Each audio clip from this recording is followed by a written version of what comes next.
Today I have with me Michele Johnston. And Michelle, you are a transformation coach, right? Mhm. Yes, And a I am. mom. And a mom. And And a mom. uh and so this is the Coffee with Bearded Bad Dad show. We just talk about all kinds of topics and whatever we're interested in. I'm a stay-at-home dad. I've been a stay-at-home dad for the last 10 years. So the majority of my conversations are with children. And so I wanted to start a podcast as a Mhm. kind of a hobby and kind of like meet new people and talk to people and just get everybody out of their comfort zone and if they want to talk about certain subjects or whatever that they feel they can't talk about with anybody else, you can talk about it with me. Mhm. So, like we were just talking about politics and stuff, and met like my family members. I was talking to them about the differences between how we live on the internet and how we live in real life. And when I walk out my front door and go to the grocery store, occasionally we'll see the Trump MAGA hats and everything like that, or vote for Biden or Mhm. whatever. But for the most part, everybody just, they get along. Mhm. And I live in the Midwest, so everybody's nice here. And so you go to the store and it's hi and how was your day and stuff like that. Nobody's at each other's throats or anything Mhm. like that. And in 2022, the summer of 2022, I went out where you live. I was in San Francisco for a few days and it was great. I had a great time. No, like the only screaming and yelling I heard was from homeless people. So From the tweakers, yes. yes, how do you deal with that in the city that you live in? Do you have a lot of a big homeless population there? It really ramped up during the pandemic. It did. And we're very much a boutique kind of town. We're a touristy town. And we have a lot of empty storefronts, and the homeless kind of moved in. And um, my town is filled with a bunch of enablers rather than solution finders. So, I so they love just that keep you on coming. I love that you say it like that because that's ultimately what they really are. Enablers. Mhm. They're Mhm. enabling they're not trying to make it better. They're Yeah. just trying to not make it worse, which in turn Yeah. is making it worse, in my Hmm. opinion. And you live out there by the coast. So Yeah. like I think as we were discussing last night about the show today, you said you were like 15 minutes away from the beach. Hmm. Yeah, I bet. Yeah, I said I'm like so yeah, it is so damn expensive to live here, but like I was saying in our DMs, I like 15 minutes I can get to the beach on bike. 15 minutes I'm up in what we classify as mountains. They're like hills for the rest of the country, but we can go up to our mountains and have hikes, and I mean it's just amazing, but we definitely pay for it pay for it here. And it's one of those things where my husband and I are like, well, when the younger kids are out of the house and older, like, let's get the fuck out of California and let's go somewhere else. We have visions of a small farm, but then we're like, but we kind of got to keep our home here as like a summer home or rent it out. My God, like the rent for my home is a four-bedroom, three-bedroom, four bedroom, three-bathroom, 1970s track home on a cul-de-sac in a good neighborhood, but easily monthly rent could be 5 to 6 grand. Oh yeah. Like and Easily. I would actually talk you out of doing like an Airbnb type situation. I Hmm. would absolutely like go with a management company that is Hmm. is going to be able to manage your property and you're not going to be like let's just talk about like squatters. I'm sure Oh my gosh. squatters are a huge Yeah. problem there. Yeah. And like if Airbnb, they don't come and check on the property. They don't clean the property. They don't manage the property. The only thing the Airbnb does is the booking and you do the Yeah. rest. So I would actually like, yeah, a management company and renting would be like, Hmm. I mean, that would be preferable situation for you, especially like, Hmm. so if it was to be like a summer home, Hmm. would you go to like a cold weather climate for the summers or So yeah, we're trying to figure that out. My husband's like, I'd really like to go somewhere with like a moderate winter. So, something were to happen, we wouldn't like freeze to death. And I'm like, so stay in California because I don't know anywhere else that has a moderate Florida, Yeah, maybe. maybe But there's like Texas. big bugs and sharks and or reptiles and snakes and stuff. And I'm Oh, not really down with that. Florida is So, one of my favorite places to visit, not because of Florida itself, but because of what's in Florida. Like we're theme park junkies. So okay. we love like going to well, now Disney World I've only been once, but we love going to places like that. And Hmm. Universal Studios is a favorite. So Hmm. we spend a lot of time in Florida, but you were spot on. We were talking about all the reptiles and the sharks. Like I was just talking about that yesterday, like with a different guest. I was talking about like how I love to swim, but the older I get, I don't enjoy swimming because I don't like swimming pools. And I like to swim when I swim. And Hmm. so it's either a lake or the ocean for me. And I'm out on the ocean now because all the Okay, shark so attacks. I have to ask, why don't you like swimming pools? They're too small. Like I like to swim. And so Ah, okay. like a lot of swimming pools that I spend time in, like they have diving areas, but they're not exactly that deep. And Hmm. I can tread water for hour or two easy. And Okay. I'm a big old fat guy, so I when I swim, I love to swim. And when I was younger, the swimming pools and stuff, like when you go swimming, everything felt good temperature wise. And now Hmm. I've had weight loss surgery. I had weight loss surgery in 2021, and I was 520 pounds at my heaviest, and I've lost 300 pounds. Wow. And when I get into the swimming pool now, it's even when it's 90 degrees outside, the temperature of the water is too cold. Uh-huh. But if I was to go swim in a lake or a or the ocean, I would have like ambient temperature from the outside air. And it's Hmm. almost like a heated swimming pool. But yeah, so the older I get, the less I like swimming. And my family went swimming just a few days ago and I didn't go. Yeah, no, I'm more of a lounger than a swimmer, except if we're in Hawaii. I will happily go in the water in Hawaii. Yeah, I've never been to Hawaii, but I would Mhm. love to go. I think on my bucket list, I think Europe is Mhm. first before Hawaii because I don't want to take kids with me when I go to Hawaii.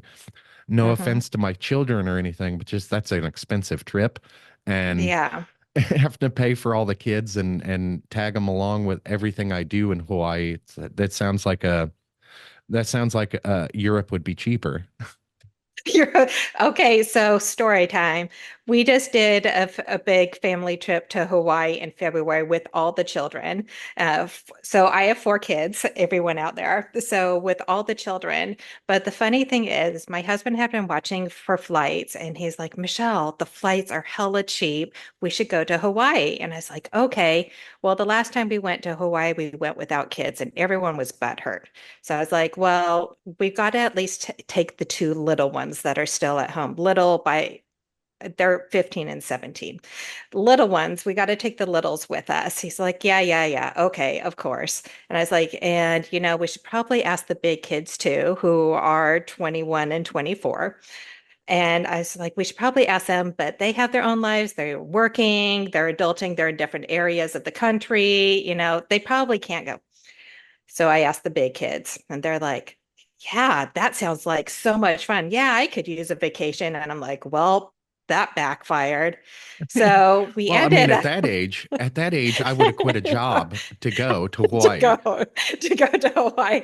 Yeah, my son's like, "Oh, I could take a week off." My daughter's like, "That sounds like fun." So we ended up taking the whole family to Hawaii, and my husband was like, "So what was supposed to be like $1,000 romantic weekend getaway for the two of us now became a $5,000 family trip of six."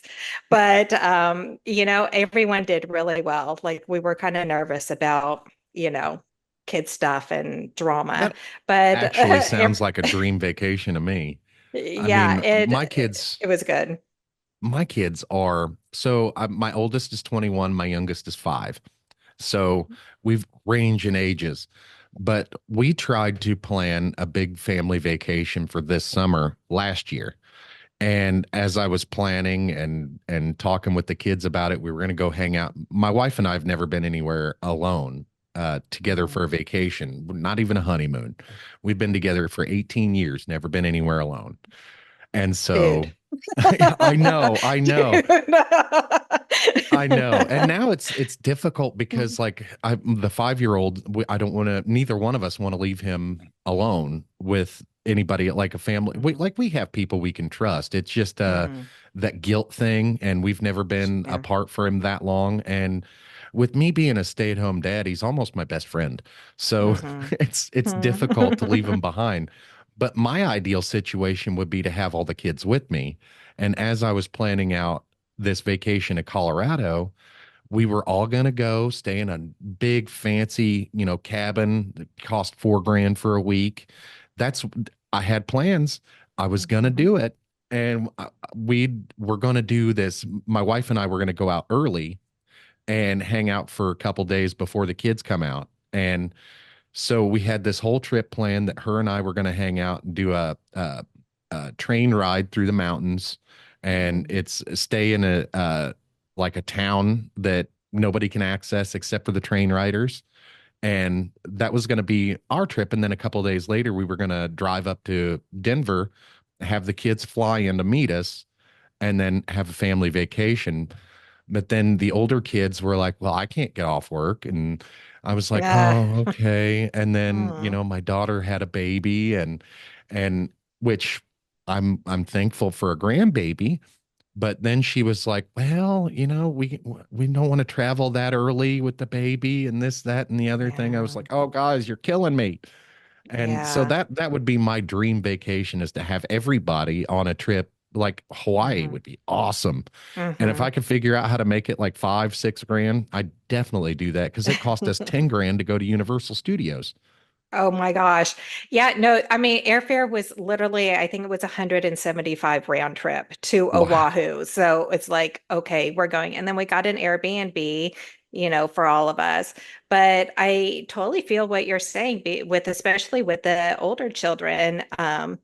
My husband's always asking me for what do you want for Christmas? What do you want for your birthday? And I'm always like, I just want experiences and memories. That's all I want. And I saw with the older kids, getting out there, I'm like, this might be our last opportunity in a very long time to do a legit family vacation. And I'm going to try not to get emotional, but it made my heart so fucking happy to Get have emotional. That's what everyone. this show's all about. I I know, I'm cry all like, the I'm going to time. try. But it was so freaking amazing to have everyone together and happy. And we hadn't done anything since I divorced their father. I went from a stay-at-home mom of 11 years to all of a sudden a mortgage and everything else. And so things were super duper tight. And it wasn't easy for them either, and they went through hell too. And it's like, we all fucking deserve this. And it just made my heart so happy to have everyone enjoying themselves and relax and making those memories that now is like will last a lifetime, right? Yes. Yes, that's the long and short of it right there, the memories and the Hmm. experiences. Like we oftentimes skimp on like birthday presents or Christmas presents to do those Hmm. vacations. Yeah. And we explain that to the kids like as we're doing it. Like we haven't been anywhere on vacation for like 2 years. Hmm. Like finances are really tight, and just planning and jobs and all that stuff it's just impossible right now. But Yeah. we plan on traveling a little bit in the winter. But it just we skimp out on birthday and Christmas presents because I know a lot of people, they think about that stuff. Oh, I want to give my kids an awesome Christmas, or I want to give them the best birthday party Hmm. ever. And we don't think of it in terms like that. Like we'll give them a couple cheap gifts or whatever, and then Hmm. we'll tell them like, listen, instead of Christmas presents this year, like, look, we're going to Universal Studios in a couple months. Hmm. And they're like, oh Yeah. yes, and everybody loves that.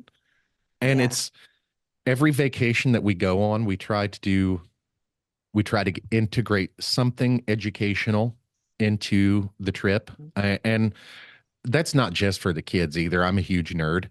And so I Yeah. love history and I love Yeah. museums and stuff like that. And when we often take vacations during the school year because everything's not busy during that time.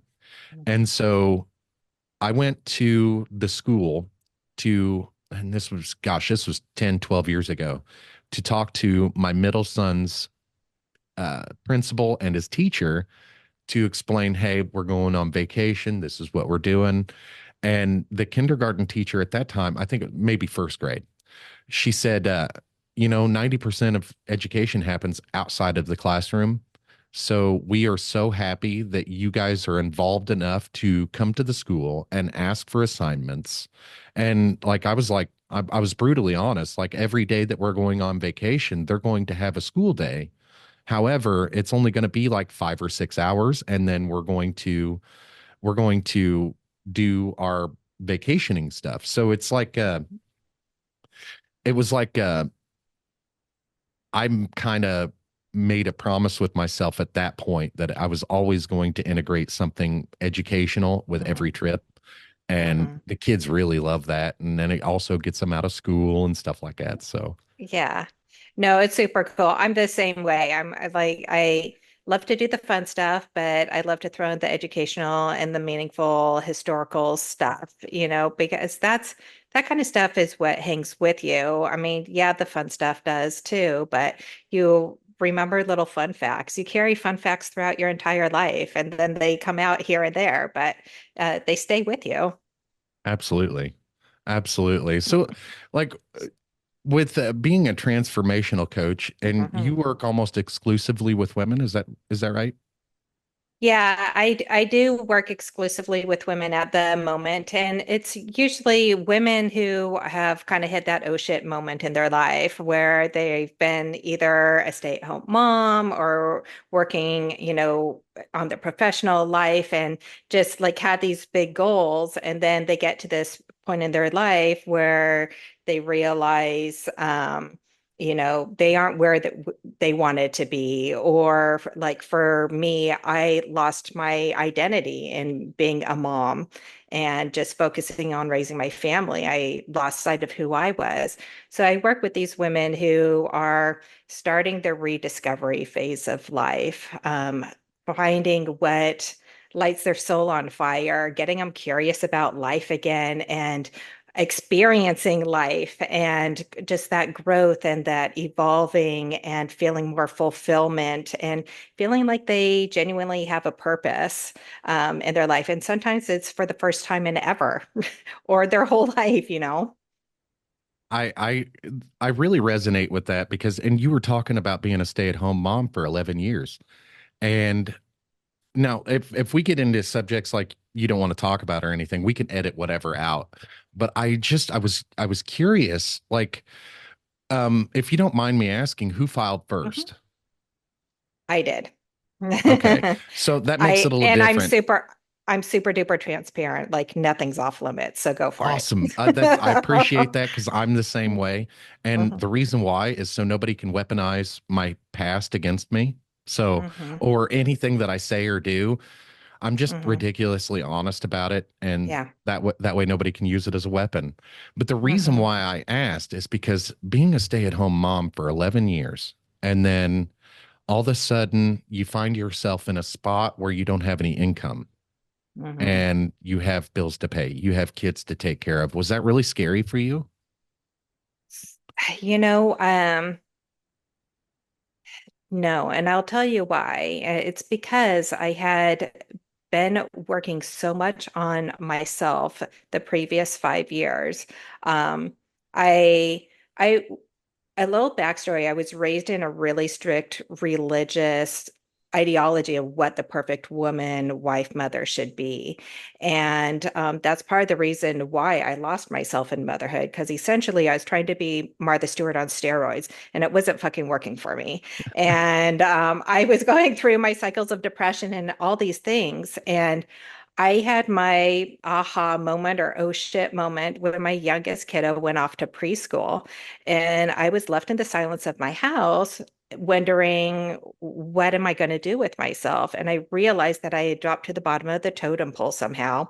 I had no hobbies outside of kids' crafts and Pinterest birthday parties, like you were talking about. My whole like really adult life had been focusing on being a homemaker. And so I started kind of diving into, at that time, it was YouTube, but podcasts weren't really a thing. And I was looking for YouTube influencers that kind of resonated with me, that I felt might understand the sense of feeling alone and like losing myself. And uh, I was just grasping for straws, looking for ways to really kind of come back into myself. And I realized that um, not only did I not really like myself and who I had become, but I really didn't love myself. And so I did so much work on learning to take care of myself and to love myself. And in that process, I grew like, I became empowered, Yeah. so to speak. And I got really curious about life, like I help other women do. And I just became stronger and stronger and more proud, and um, just really stepped into my power for the first time. And I loved who I was. And I realized that all of these imperfections that I had been critiquing my entire life were actually the unique qualities that made me exactly who I was supposed to be, who I was designed to be. And I learned to embrace that. And so it got to a point in my marriage where things had been totally fine, but this new Michelle didn't really vibe well with my ex-husband. It brought up a lot of insecurities on his part that neither one of us had. He saw me go from a very introverted homemaker, quiet homemaker, to being out there and on social media. And, like if I could inspire any other women to do this, like fucking rad. And he was not about that. So his behaviors became very controlling, and ultimately it became a psychologically abusive situation. Yeah. So by the time I realized, I can tell you, it was February 17th, 2017 was the day I said, fuck this shit, I'm out of here, literally in my head. And I was like, it's done. But I had done so much work on myself that when I finally got to that point, I was like, I can fucking do anything. I can do anything I put my mind to it. And so when divorce was imminent, I knew I was going to file. I literally applied for a job on Thursday. I did an interview on Friday. I was back in an office, working CEO, office manager on Monday, and I was off and running. It was very difficult. I didn't know how I was going to get through a lot of the shit. I did not think in the future very much as far as financially what I was going to have to take on. But I'm very fortunate that I have supportive parents that helped me through it, that first year. But yeah, so to answer your question, I knew I was a badass and I knew I could take it on. And um, for me, my happiness was a non-negotiable. And I wasn't willing to go back to where I was. And that's where I would have to have been to make him happy. So I was like, no, my happiness is a non-negotiable. I deserve to be happy. And that's all there is to it. I love that attitude. I really do. And I carry that attitude a lot myself. But I've seen a lot on you ever heard of those Am I the Asshole groups on Facebook? Yeah. I've seen a few, quite a few of those where money is a situation of fighting within a relationship, and lots of women talk about being afraid to leave because they don't have that financial security because they've been Yeah. home so long. And I don't think about things like that. Like if my wife and I were to split up today, uh, Man, it's been a pretty great day. So we'll just start it. If my wife and I were to split up tomorrow, um, it's one of those things where money's not what I would be worried about. My wife is my partner, the love of my life, and that's what I would be concerned about. That's what I would Mhm. be upset about. Not that I Yeah. have to, oh shit, I got to go out and get a job now. That's Yeah. not what I would be Hmm. upset about. And you're right about being a homemaker for that long. You do lose your sense of identity because in the first couple of years is great. Like Yeah. you don't think about like oh, I don't have money to do this, I don't have money to do that. It's more of like I have all this time to do this and I have all this time to do that.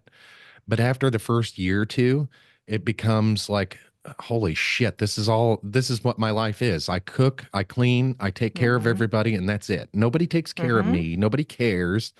And Yep. I totally get that because after the first year or two of being a stay-at-home dad, I was like, I hate every bit of this. I don't like, I didn't like being around the kids all the time. And like we only had at that time we only had one at home at any Mhm. given time. So everybody was in school except for one. And it was like for me, I am so unconventional in my parenting methods. Like we've said the fuck word a few times during this podcast. We've said shit, Yeah. and I I am I'm a yeller sometimes. I yell sometimes and I get frustrated. I have ADHD Hmm. like a son of a bitch, Hmm. anxiety, and sometimes that stuff comes out in my parenting. And I try to be as Yeah. honest as possible with the kids as it's happening. Like, look, I'm not crazy. I'm just pissed off, Hmm. And it just, you do lose your sense of identity, man. Yeah. Because all you're doing is cooking, cleaning, taking care of kids.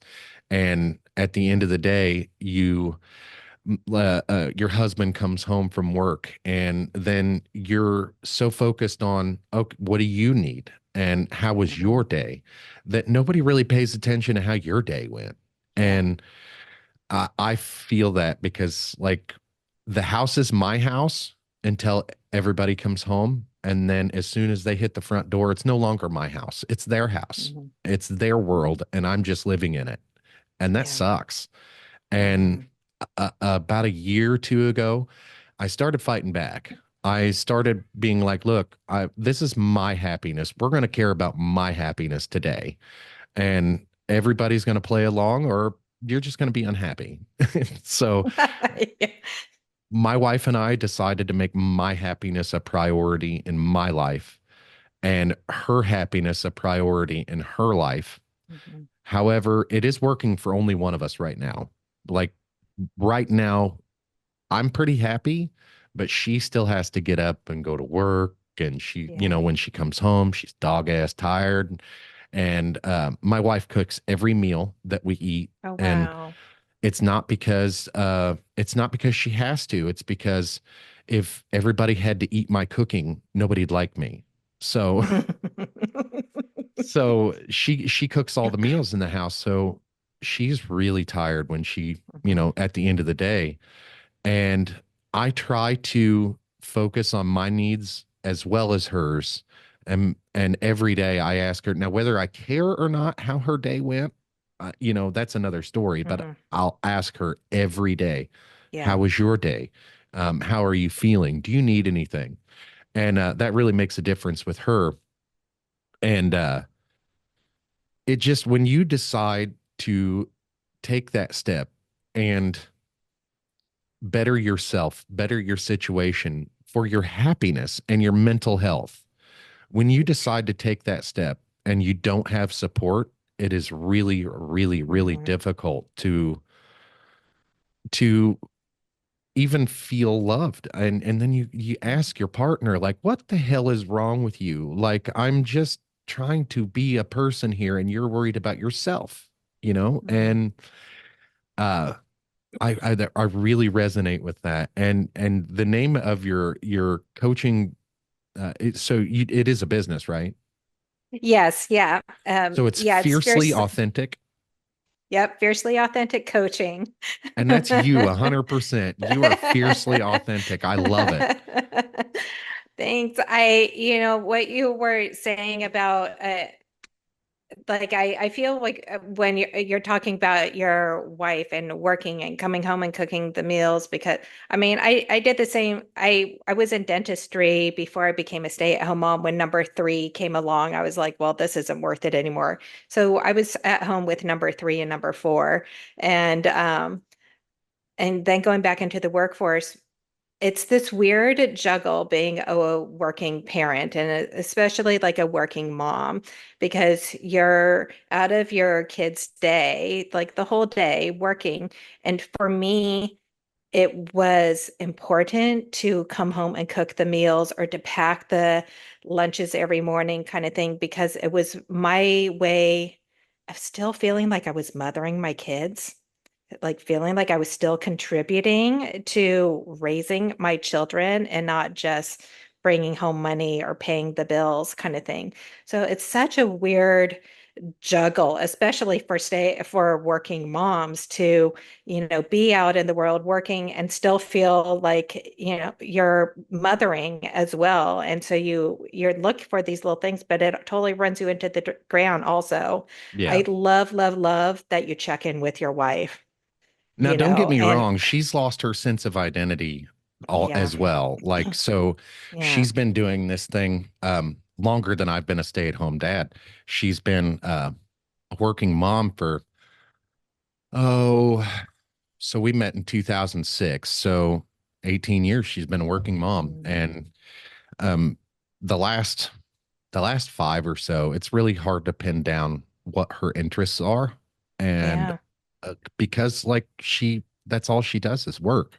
And I try to hmm, point these things out to her, like, honey, like, what are your interests? And she's like, I don't know. I don't have any because all I have to worry about is you guys. And it does suck to watch that. So I just wanted hmm, to kind of put that out there that like she has yeah, lost her sense of yeah, identity like I have. Like, and I'm getting mine back, but I really that daily grind that she has to do because we're yeah, broke and we often live paycheck to paycheck. And yeah, so that puts a lot a lot of pressure on her to not only get up and go to work, but get up and go to work with a smile on her face hmm, and fake it till you make it because like I need this job kind of thing, you know? yeah, yeah. So I didn't want to give you the wrong impression. Like I do check No, on her and no, I do care about her and all yeah, that stuff, but like she's got some individual work to do on herself. And yeah, it's just like where do we have the time to do it? And that's part of the yeah, reason why I wanted to speak with you is because um I'm trying to release I'm trying to release those chains from her because hmm, I've, our entire relationship, I've always been like, babe, you need to start sticking up for yourself, you know? And hmm, I really didn't mean to start sticking up for yourself at home, you know, kind of thing. yeah, yeah, But trying to teach her how to be assertive while not being an asshole is difficult. Like, because I can do hmm, it. I can be assertive without being an asshole all the time. It's just like using my hmm, size and my size and personality to my advantage. Well, she can't do that. You know, like hmm, she couldn't go into a meeting and throw her weight around like I can. And like like the weight that she can throw is like she's really good at her job and she does hmm, everything that she's supposed to do. And but that's one of the issues that we have in our relationship is getting my wife to be more assertive, getting her to that point where, okay, don't censor yourself because these people really don't care what you're saying. yeah, You've got a job to do. And negotiation is a big part of that. Like, I wish that I could impart all the negotiation tactics that I have, hmm, and I wish I could give those to my wife because, like, being an independent person, being an independent woman is very important to me. Like, and without getting emotional myself, if I was to hmm, die tomorrow, I need to know my family's okay. I yeah, need to know that they're going to be all right. And so my wife having that independence. It's very important to me. Mhm. And not just financial independence. I need her to know everything that I know, and I need her Yeah. to be here for the kids just in case I'm not. And that's where a lot of relationships are are the opposite way. A lot of men have those insecurities where they can't just let their women be independent Mhm. people, and not just women, but Yeah. people, and let them do their own thing and have that independence.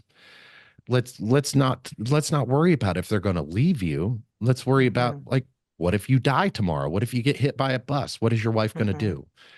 And that's the Yeah. kind of thinking that I have when I'm trying to teach everyone in my life to be more independent than they are. Mhm. And that men, women, kids, adults, doesn't really matter. We all could be a little bit more independent than we are. Yeah, absolutely. Um, it's really I can absolutely resonate with your wife and doing the work and then coming home and being exhausted and where is the time to even explore herself to even come up with anything that might be of interest to her where I mean, I remember, setting goals like, okay, I can do a bubble bath once a week, sit in and watch, listen to a podcast. That's super easy. I can come home and do a 15-minute walk after dinner every day. Like to me, those goals seem super duper easy. But in the reality, with the kids and the chaos, and there's always fucking something coming up and school and this blah, blah, blah, like when you're not a priority, you fall to the wayside. And And it's you find really easy. yourself you find yourself sitting on the front porch at 1 o'clock in the morning, crying your Yeah. eyes out because not for any other reason, but you're just tired. You're mentally exhausted, and that's the only time you've had to Yeah. yourself. Yeah, the only time you've had to yourself, you're fucking tired. You've set goals and you wanted to prioritize yourself, but you have to keep getting put behind everyone else because their needs need to come before yours. And then before you know it, you're back where you started. And so, like with my clients, and what I'm always like saying is like start fucking small.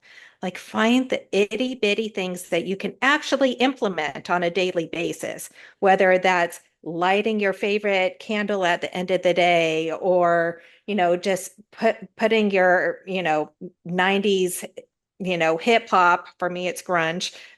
When you're washing your dishes or cooking the dinner, like she should be blasting the whatever music and like processing while she's cooking dinner. Or for me it's chocolate. My indulgence is chocolate. I have my not so secret freezer stash, and that was like one little bit of self-love I could guarantee I would give to myself on a daily basis.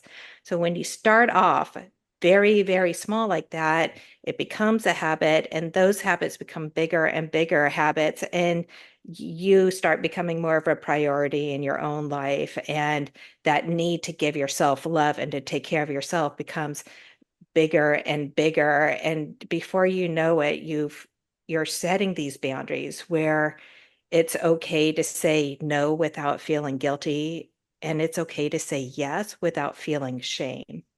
Absolutely. And I love every bit of that because that's another thing my wife has difficulty with is saying no. Even Yeah. like especially to me, because like in earlier in our relationship, um, when I didn't get my way, I used subtle manipulation tactics like Hmm. throwing fits and stuff like that. And I've grown way out of that by now. But like we've been together for a long time, so she still remembers those times. And Hmm. it makes it difficult for her to say, no, I prefer this. And Hmm. I'm like, I'm not that same person anymore. You can be whoever you could speak Hmm. your mind, even if you think I'm not gonna like it. And Hmm. I tell her that all the time. Like, just because a conversation is difficult doesn't mean it doesn't need to be had. And Yeah. I'm like, I'm more than willing to hear your side of things. I'm more than willing to, um, if I'm fucking up, just let me know, and we'll Hmm. talk about it. We'll just be honest, and it's so far. in the last couple of years. It's I mean, we're working on it. It's Hmm. slow, but it's progress, and that's absolutely one of those things that you've got to do is work. Yeah. And it is sometimes work. You've got to focus on yourself, your happiness. I use the airplane analogy all the time. You know, when the mask drops out of the top, you got to put your mask on first before you can Hmm. help the person next to you. Yeah. And I hear all the time, especially with young working moms, it emphasis on the young. My kids come first. I hear that Hmm. every day, all day. And I'm like, nope, no, your kids should not come first. And they're like, oh, yes, they should. And this, that. No, your happiness comes Hmm. before your children's. And Yeah. the reason why is because you cannot make your children happy unless you are happy. Hmm. And so in my house, more often than not, my happiness comes above all else because I'm dad and I make everybody's world go around. You know, if I'm not happy, nobody's happy. And most cases, I don't know if she knows this, but she's my editor, so she will know. But I, I take my wife's happiness above my own most of the Hmm. time. Like if I could bring my wife happiness at the expense of my happiness, I would absolutely do that Hmm. because she does not have that in her life. And, you know, I don't often know how to make her happy because it's like when I talk to her, I'm like, hey, what do you need? Oh, I'm nothing. I'm Hmm. good. I'm good. And Yeah. Yeah. she's like a super mom. And she just graduated in 2022, I think 2022 or 2023. I don't remember. Sorry. But she graduated from college. She Wow. went back to school, and I'm only 39. She's 39. And yeah, no, she's 38. I'm 39. But she went back to school for a business administration degree. And it took her 7 years, but she did it. And Wow. she's in the corporate world, kinda. So she works at our local hospital here, and she's in management and trying to further her career, but also stay where she's put down roots where she works, and Yeah. she wants to stay there for forever. And so she's trying to advance as much as possible while still not being a pain in the ass. So um, it's it's wonderful that she is able to do that stuff and maintain a positive attitude. But I do worry that like she's lost her sense of identity, and I want to help Hmm. try to get that back. And because our kids are growing now, like they don't need Hmm. us quite as much as they did. Yeah. Our youngest is 5, but there's 10 years age difference between him and the next kid. And so it's we're going to have him long term as a child, but Hmm. one is a lot more easy than 4. And Yes. we Yeah. have 4 as well. I have 2 from previous relationships, and we have 2 together. So Mhm. it's man, it's wild how like we're 2 hours away in time difference. Yeah. You're in California, I'm in Missouri, and it's wonderful that we think a lot alike. And Yeah. we don't get to see that a whole lot in media. We don't get to see that a whole lot on Facebook or X or Twitter, whatever it's called. We don't get to Yeah. see that a whole lot. And I love to point that out to people. Like we are not as different as you think we are. And you know, our differences is what makes us the same.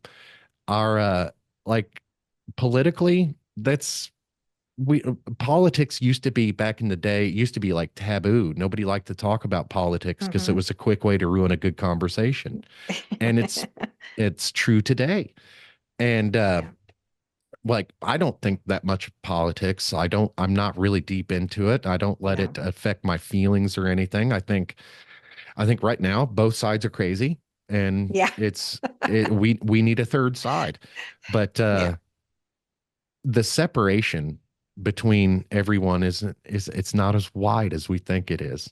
Hmm. Oftentimes, I walk out, like I said, my front yard or my front door, and I go to the store, and it's a bunch of friendly people with smiles on their Mhm. faces, and if people could really open their eyes and see that we are not our government, we are not Yeah.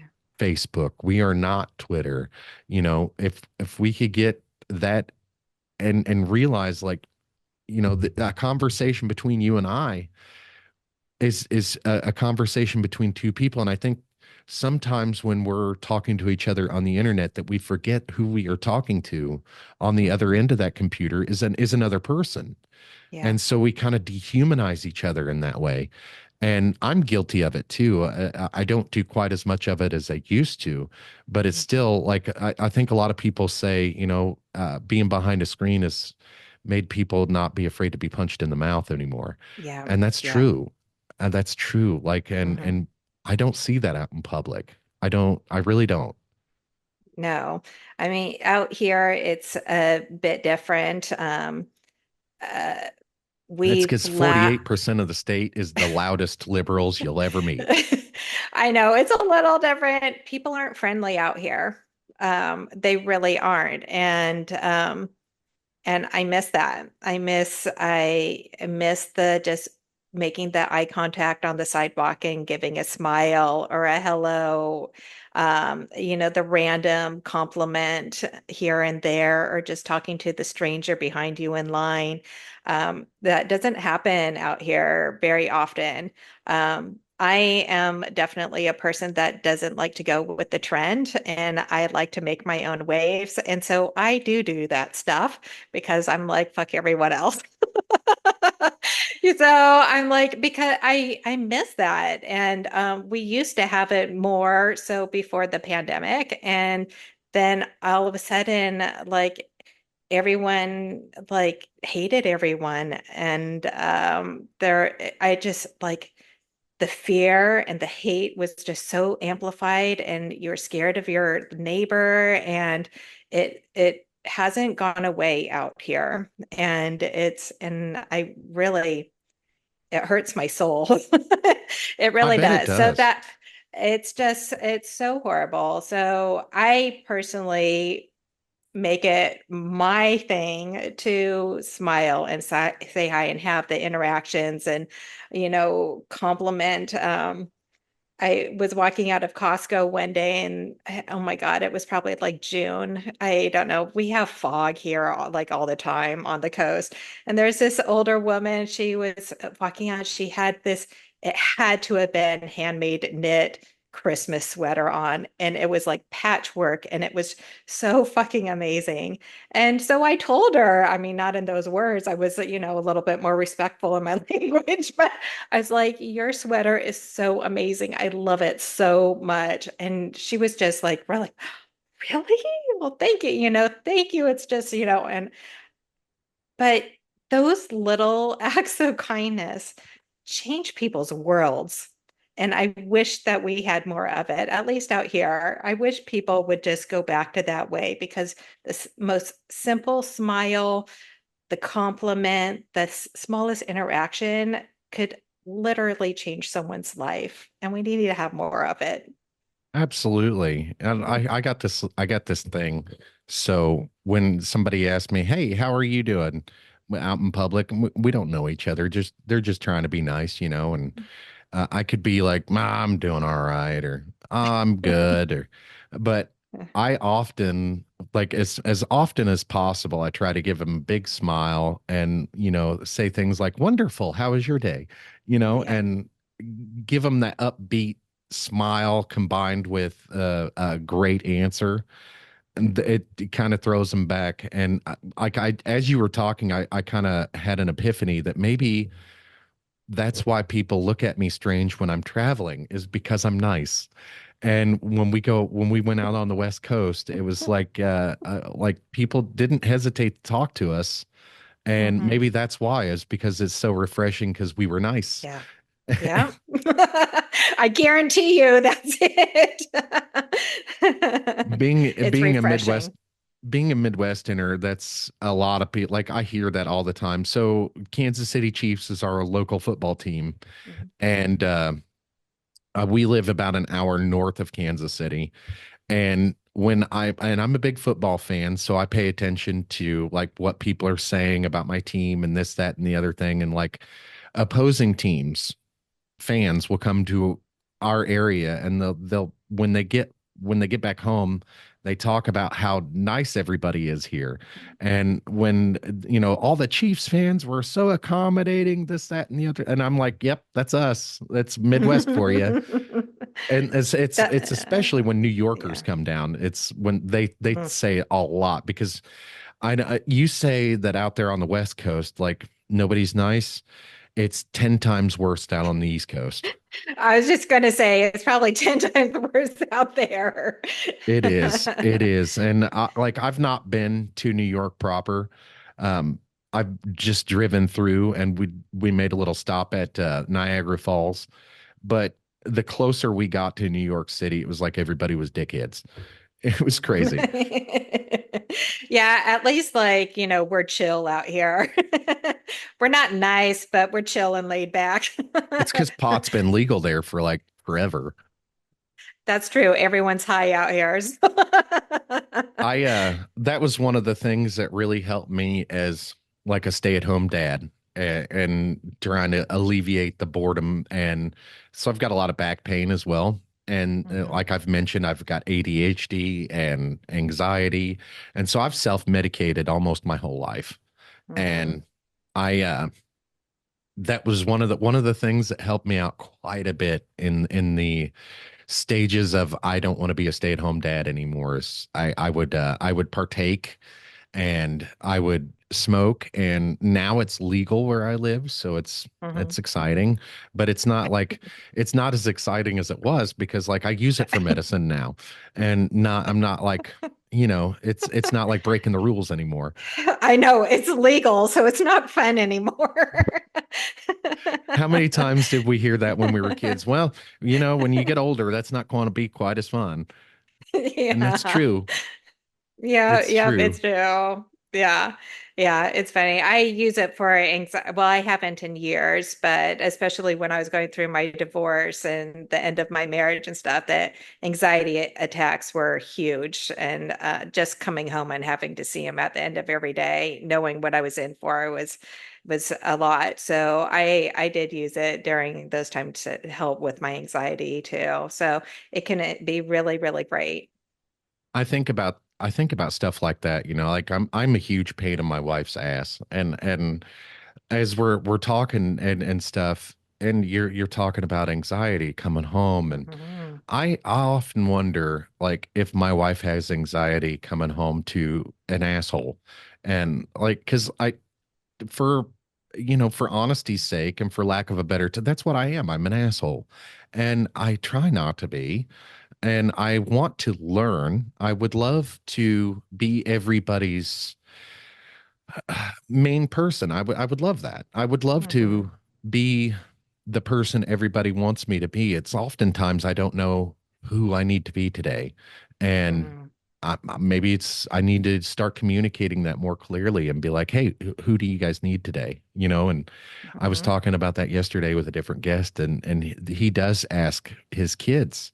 He said that he asks his kids, which person do you need to talk to right now? Because when they come to him with an issue, it's they want one of three people. They want dad the fixer, they want Mhm. dad the listening guy, or they want dad for advice. Mhm. And so he asked them, like, which person do you need to talk to? Do you need an ear? I can be an ear, but if you need a fixer, I'm your guy. And I was like, that's genius. Maybe I should start asking my wife. Yeah. Before she comes home, she sends the text. She's like heading home, and you're like, do you need the asshole guy or do you need a shoulder? How was Yes. work today? Do Well, you when I need to ask, vent? when I ask her all the time, when I ask her how her day was, like she knows I don't. Yeah, Most of the time, I don't really give a shit how her day was or who she talked to, but it's more about her. It's sure. I want to know. Yeah.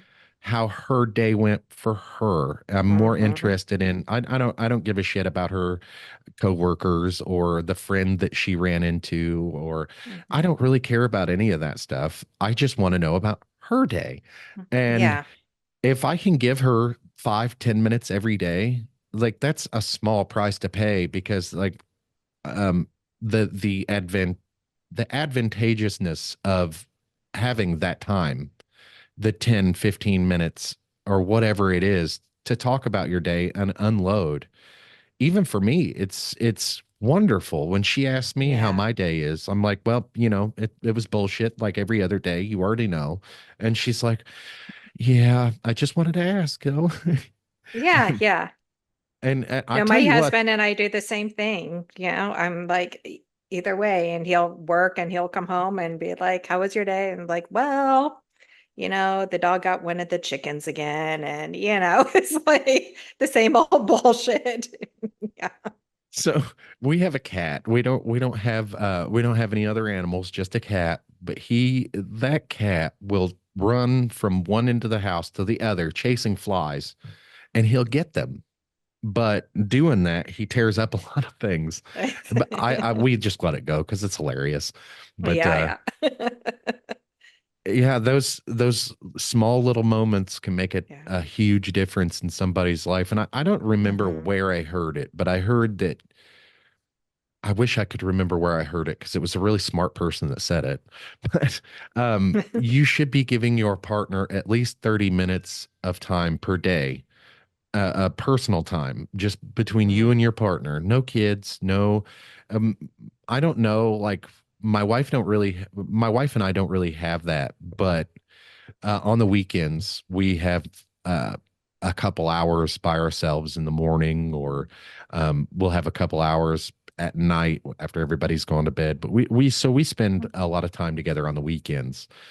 But it's just like that daily grind really, really Yeah. sucks sometimes. And it really sucks for me. And that's the only frame of reference that I have is my experiences.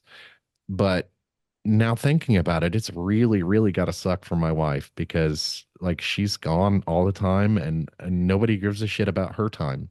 And I'm just now realizing that as you and I are having this conversation that I need to be more aware of those things. And I'm sitting here talking about losing my sense of identity as a stay-at-home dad. And you were talking about being a working mom. And I'm like, I never, it never occurred to me to give a shit about my wife and what she's missing out on. And I want to thank you for that. Oh, yeah.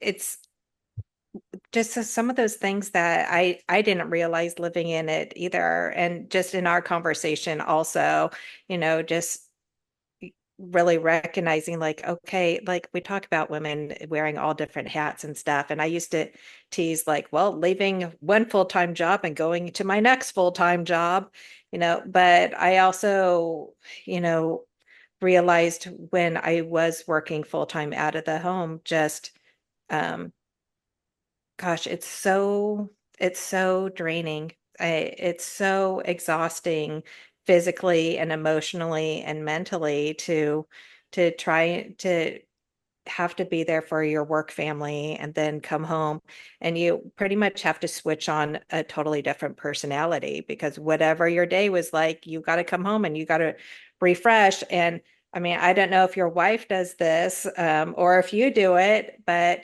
I used to come home and I would just sit in the driveway for like 5 minutes and like recalibrate and kind of reset. And then it's like, okay, now I can walk into the home and start this other life that I have going on too. But I um, used to do that. yeah, yeah. I I used to do still that. do. I still do from time to time. It's like, okay, like leave that behind. And now we're starting fresh. Yeah. Sometimes now that you mention it, sometimes I still do it as well. Cause like, so my wife has two jobs. Mhm. She has her full-time job and then we have a side gig, what we call a side gig at night. It takes a few hours, but, Mhm. it's her gig, but I help. I go and Mhm. I do half the work. And so sometimes when I come home from doing that, I'll sit in the driveway for a few minutes, but nobody misses me when I'm doing that. My wife can't do that. Like, so she can't Mhm. sit out in the driveway for a few minutes because somebody will see her. And then like we have a 5-year-old, he'll see her and he'll Yeah, be like yeah, running out the door to go get her. And so like I have thought about that before and I just told my wife like, "Hey, if you need to before you leave work, just sit in the car for a few minutes. mhm, Take a few yeah, breaths. Play on your phone for 10, 15 minutes, mhm, whatever. Just take that time for yourself and leave that work shit at work before you bring home, you know, and yeah, you've got to not necessarily switch hats, but you got to switch gears. yeah, You don't want to be a working person when you come home to deal with the kids because you yeah, wouldn't deal with the kids like you would employees. And yeah. so explaining that to her, I think she gets it, but I'm not sure if she does it or not. But I used to do it all the time. Mhm. Because I worked a very physical job and I was out on the road all the time. But when I was coming home or on my way home, or I would have to do that myself, I'd have to take a few minutes to be like, let's shake off the day, and Mhm. let's shake off any arguments that I had with coworkers or any, you know, smashed fingers or, you know, whatever the case may be, like whatever bad things happened to that day, shake it off because I can't take that home to my family. It's not their problem. And it helps a lot. And Yeah. it's called like decompressing or Mhm. decompression meditation, something like that. It Yeah. is very helpful. Yeah. So like when you find yourself like you're fiercely authentic coaching, do you like find yourself with a full caseload all day, every day, or is it No.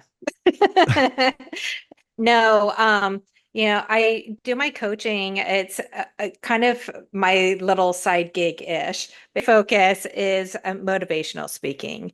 So I speak on podcasts, I do events, virtual and in-person events. So that's where my passion is right now is sharing my message and hopefully inspiring others to take the steps to learn how to love themselves better and take better care of themselves and, get inspired and excited about life.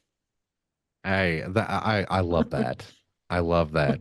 And do you is there any messages that gotten from whether it be family members, friends, just any support at all? Is there any messages that you got from all those people that stood out to you when you were making that transition from uh, working mom slash wife to homemaker to back to working mom? Was there any words of advice or supportiveness that you got that really stands out for you that you'd like to share with everybody else? So, to be honest, no. And that, um, like I was saying before, I had a big sense of self, strong sense of self, and um, I I grew up not having a whole ton of support, and so I did a lot of things just on my own. I came to believe that I was the only person I could trust and rely on. And that is a huge work in progress with my husband now. And it's been really scary and really hard to learn how to depend on someone else and kind of put my eggs in one basket, all my eggs in one basket. It's been extremely difficult to relearn. So I never every and my parents, to be honest, were like, Michelle, she's going to do what she's going to do. And oftentimes I did what I was going to do. And then I came back and I told them after the fact. That's the kind of how I roll because I have a huge fear, again, working on of disappointing people. And I have a fear of not getting support. I have a fear of people's negative energy impacting my excitement and what feels really good in my soul to do. And so I don't tell people stuff. I'm like, it's me and my husband against the world. He's my confidant, my best friend. He supports me when I don't support myself. You know, That is and so awesome. the best thing I've ever heard from him is we were around the kitchen table one morning and sorry, I Oh said to no, let him, it out. Let it out. I cry all the time. I said to him, thank you for believing in me because I've never in my entire life felt that someone believed in me, let alone the way you do. And he said, Michelle, he looks at me, he says, the reason why I believe in you so much is because you believe in yourself so much. And that was that. And I go back to that all the time. Like I've never in my entire life had someone believe in me and like hear my crazy aspirations and my goals. And I really, what do you think about this? It's kind of crazy, but I want to do this. And he's like, let's fucking go. You know, he's always there. Um, and I've never had that in my whole life. I'm 48. I've never had that in my whole life. We've been together for 6 years. I've never experienced that before meeting him. I always got the grass is not greener on the other side conversations. The grass is greener Or where you water it. yeah, I it just like, or, I got the silent treatment for days until people could calm themselves down enough to come back into my world, you know? So, yeah, as far as support and inspiration and at that moment with my husband would absolutely be it. That's awesome, man. That is really awesome that especially that you have the awareness to understand that moment right there was that's beautiful. That is very beautiful. Like so I had a similar experience when starting this podcast stuff. It wasn't actually with my wife, it was my brother. Um, I I was having a shit day. It was really terrible day, and I've quit this podcast 3 times already. And so once before it even got started, and twice just because things weren't going my way. And each time it was my siblings and my wife that had to talk me off the ledge. And I'll never forget this conversation between me and my brother when I was so frustrated because I couldn't get things moving with the podcast on my own. There was so many things that I needed that depended on other people. Like putting this set together. I'm not Mhm. handy at all, and my brother was the one that I tasked to put the set together. Mhm. And we had worked out a payment system. Like I was going to buy his equipment, he was going to work, for free, and that worked out okay. But it was just like every step that I had to take, it was like I didn't understand at that time that, like, look, this is my project. Nobody's going to help me with it. It's Mhm. got to be me. And I would I would be so frustrated because things weren't going as fast as I wanted them, or I couldn't get this person to show up when I wanted, or whatever the case may be. I was just really, really frustrated this day. And my brother had come over and put the set together, and that TV that's hanging up behind me, Mhm. the the mount for it was actually mounted backwards, Mm. where the part that holds the television was screwed to the wall, which I mean Okay. wasn't a big deal. It just needed to be taken off the wall and turned around. Yeah. And I called my brother so upset, so pissed off. I'm gonna quit. This is stupid. I don't know why I'm doing this. And just a lot of self-doubt and a lot of bad negative feelings. And Yeah. my brother's like, you know what, dude? The only thing holding you back is you. And I was like, what a dickhead thing to say, but you're right. And I was like, and I'll never forget that conversation because he's so right. The only person Mhm. holding me back was me. I had Yeah. all the support in the world. I just didn't look at it right. I just didn't look at it as support. I was like, I don't know what I was thinking, but my wife has been behind me since day one of this. And she's like, oh man, you should go for this. Even though like it's cost like $10,000 to get us to this point, you know?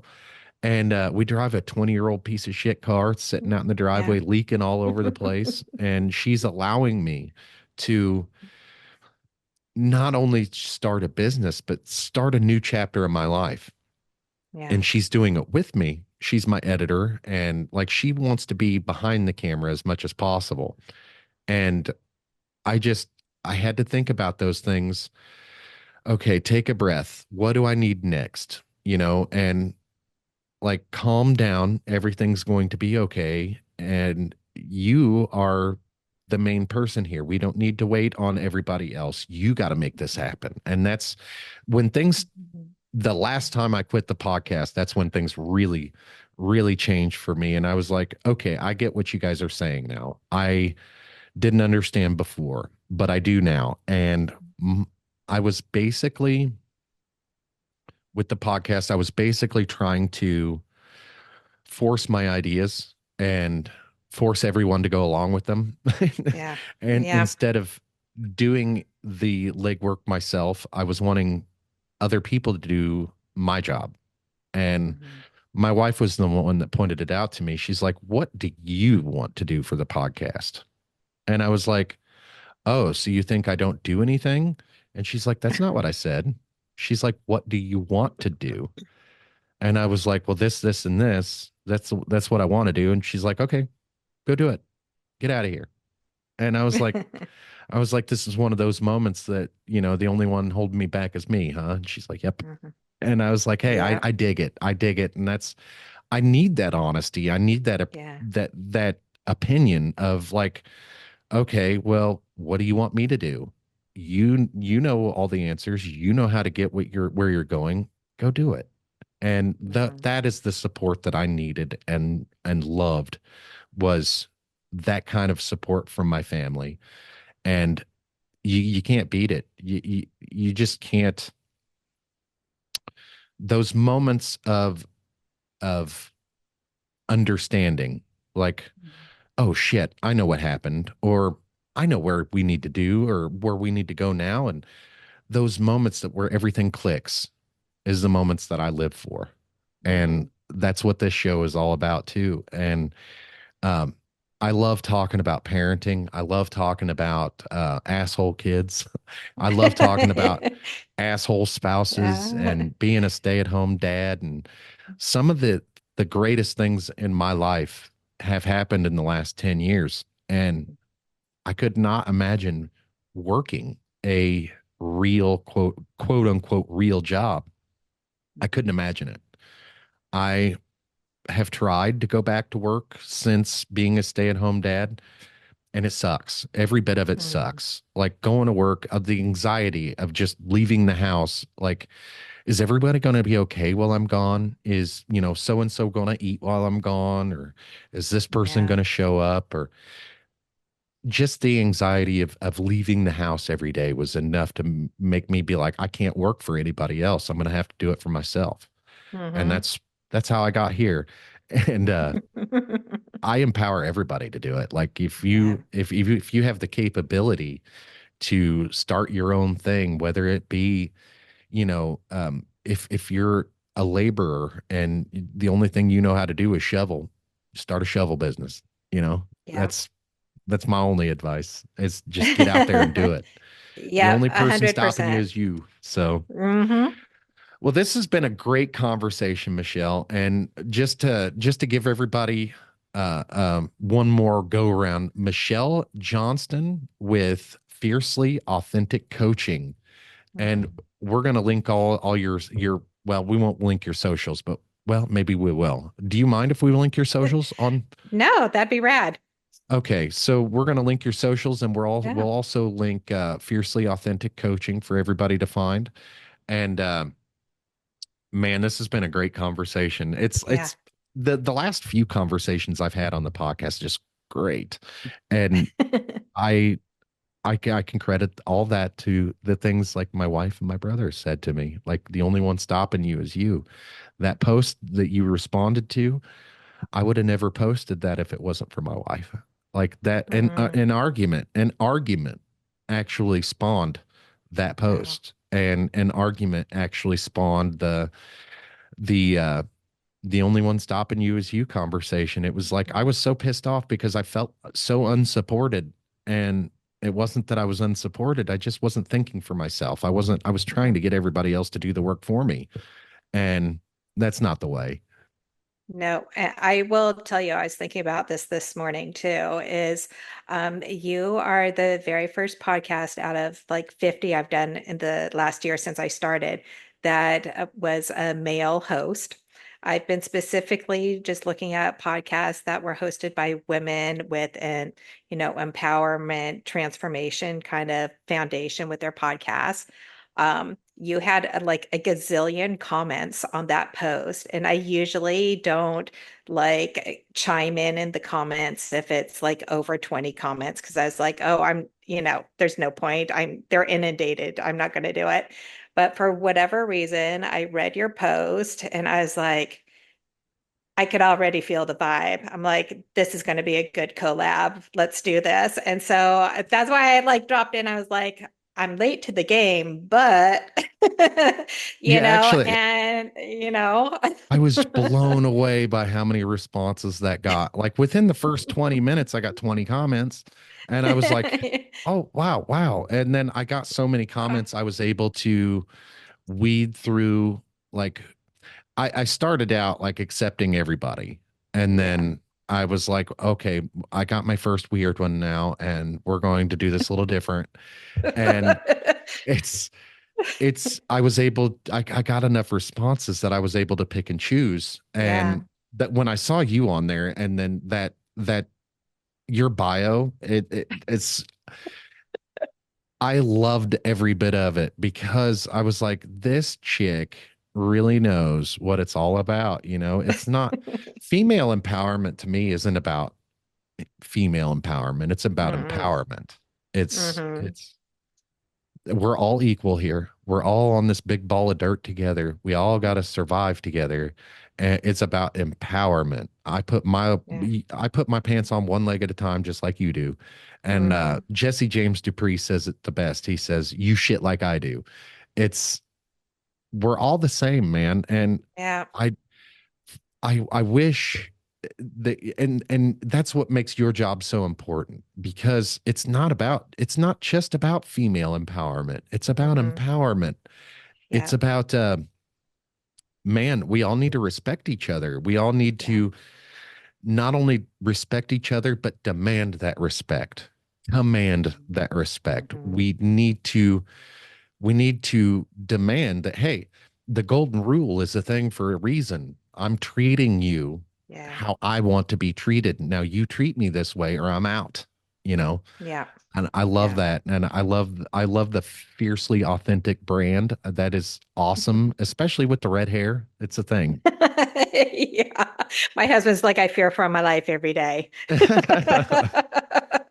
That's awesome. Well, Michelle, this has Yeah. been great. And I it's hotter than the hubs of hell in my studio. I'm gonna have to get out of here for a few minutes. But it's been great. Now I hope I Yeah. can we'll chat again, and I'll invite you back on the Yeah. show. We'll have, and I appreciate being the or male host that you've been with, and that means a lot to me, because like this is a different thing that I'm going after. It's Hmm. I'm not looking for the traditional podcast where we're narrowed down to one subject. Like I'll talk Hmm. about politics, I'll talk about um, coffee, I'll talk about being a parent, or being a business owner, being a stay-at-home dad, whatever. I'll Yeah. talk about all of it. And the main goal is to open up the dialogue between Yeah. people because the our differences are what make us the same. Hmm. And people from all over the political spectrum, all over the sexual spectrum, all over um, the the United States, all over the world. Where it starts is a conversation. Hmm. We all need to be aware that, hey, we're all in this big ball of dirt together. So Yeah. I appreciate your time, Michelle. Thank you for joining me. Thank you so much for having me. We'll see you later.